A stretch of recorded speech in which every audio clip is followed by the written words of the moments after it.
हिंदुस्तान के पारंपरिक ज़मीन में कई ऐसे राज दफन हैं जो सालों या कहें सदियों से अनसुलझे हैं।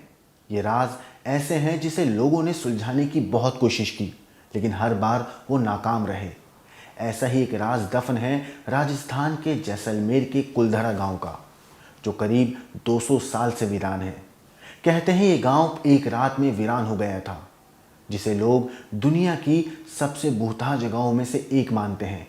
लेकिन ये गांव रातों रात वीरान कैसे हुआ, ये एक राज है, और ये राज करीब 200 साल से अनसुलझा है।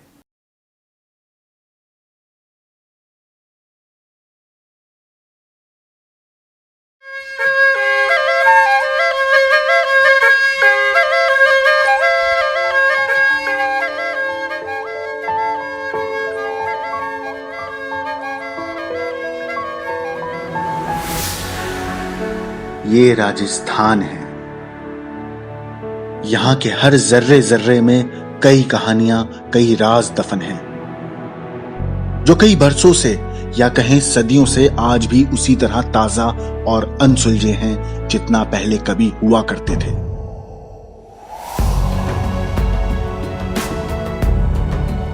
ये रहस्य कुछ ऐसे हैं जिन्हें जितना सुलझाने की कोशिश होती है, ये उतना ही उलझते जाते हैं। ऐसा ही एक राज राजस्थान के जैसलमेर कुलधरा गांव में भी दफन है।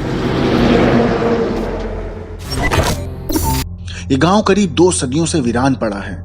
इसके बारे में कहा जाता है कि ये एक ऐसा गांव है जो रात ही रात में वीरान हो गया, और लोग आज तक नहीं समझ पाए कि आखिर इस गांव के वीरान हो जाने का राज क्या था।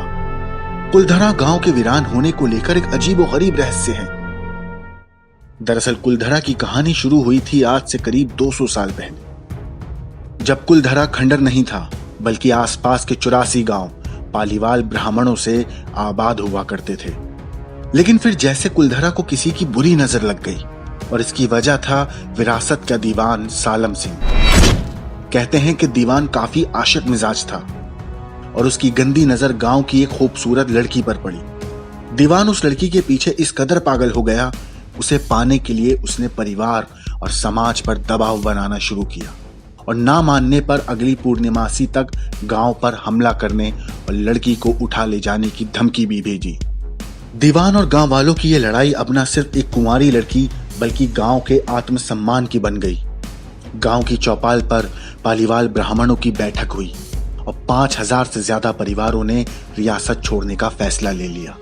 कहा जाता है कि निर्णय लेने के लिए सभी 84 गांव वाले एक मंदिर के पास इकट्ठा हो गए, और पंचायतों ने फैसला किया कि कुछ भी हो जाए, अपनी लड़की उस दीवान को नहीं देंगे। अगली ही शाम अजीबोगरीब तरीके से कुलधरा गांव खाली हो गया। सभी गांव वाले अपने अपने घर को छोड़कर गांव से ना जाने कहां चले गए। पूरा कुलधरा वीरान हो गया, मगर कहते हैं कि गांव छोड़ते वक्त उन ब्राह्मणों ने इस जगह को एक श्राप दे दिया।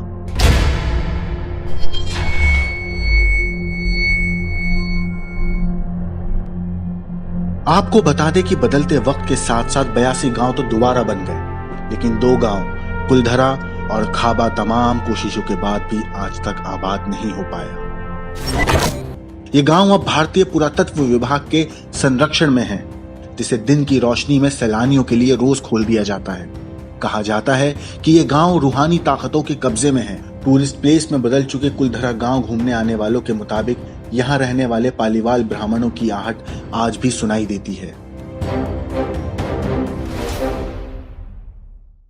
हालांकि इन बातों के वैज्ञानिक प्रमाण की बात कहना बेईमानी होगी। इन मान्यताओं को ध्यान में रखते हुए प्रशासन ने इस गांव की सरहद पर एक फाटक बनवा दिया है, जिसके पार दिन में तो सैलानी घूमने आते रहते हैं, लेकिन रात में इस फाटक को पार करने की कोई हिम्मत नहीं करता।